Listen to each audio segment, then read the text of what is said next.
Hi friends, నేను మీ సాయి ప్రశ్నని.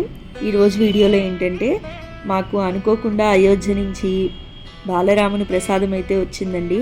అస్సలు ఊహించలేదు వస్తుందని. యాక్చువల్లీ మాకేంటంటే అయోధ్య నుంచి అక్షతలు కూడా రాలేదండి. అంటే మాకు తెలిసిన వాళ్ళకి కానీ మా రిలేటివ్స్ కానీ అందరికీ వచ్చాయండి, కానీ మాకు రాలేదు. అంటే మా ఫ్లాట్స్లో కూడా ఎవరికి రాలేదు. ఏంటి తండ్రి అందరికీ వచ్చాయి మాకెందుకు రాలేదని చెప్పి నేనైతే చాలా బాధపడ్డానండి. సరే మా హస్బెండ్ అన్నారు, ఇంట్లోనే మనం అక్షతలు అవి కలుపుకొని స్వామివారికి పూజ చేసుకుందామని అన్నారు. కానీ మనస్ఫూర్తిగా పూజ చక్కగా చేసుకున్నానండి. నా పిల్లల చేత కూడా చేయించాను పూజ. అంటారు కదండి, మన సంకల్పం మంచిదైతే భగవంతుడి అనుగ్రహం తప్పకుండా మనపై ఉంటుందని. కానీ అస్సలు ఊహించలేదండి అయోధ్య నుంచి ప్రసాదం వస్తుందని, మాకు మా ఇంటికి చేరుతుందని అస్సలు ఎక్స్పెక్ట్ చేయలేదండి నేను. మా అక్క వాళ్ళు అయోధ్య వెళ్ళారండి. సో వాళ్ళు నిన్న నైట్ మాకు ప్రసాదం అయితే తీసుకొచ్చి ఇచ్చారు.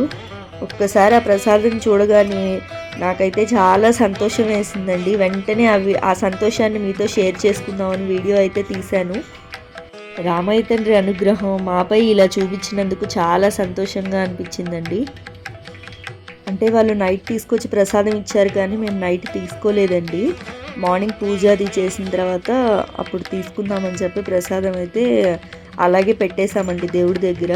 మార్నింగ్ పూజ అది చేసుకొని ప్రసాదం అయితే తీసుకున్నాం మేము. మా అక్కకి మా అన్నయ్యకి ఎన్నిసార్లు థ్యాంక్స్ చెప్పినా సరిపోదండి. అయోధ్య నుంచి అక్షతలు రాకపోయినా స్వామివారి ప్రసాదం వచ్చినందుకైతే చాలా చాలా సంతోషంగా ఉందండి మాకైతే. ప్రసాదం అయితే చాలా బాగుందండి. ఇలాచీ ఫ్లేవర్, ఇలాచీలు బాగా వేశారండి ప్రసాదంలో, ఆ లడ్డూలో. చాలా చాలా బాగుందండి ప్రసాదం అయితే. రామయ్య తండ్రి అనుగ్రహం మనందరిపై ఎల్లవెళ్ళలా ఉండాలని మనస్ఫూర్తిగా కోరుకుంటున్నానండి. జై శ్రీరామ్, జై శ్రీరామ్. సర్వే జనా సుఖినో భవంతు, సర్వే సృజన సుఖినో భవంతు.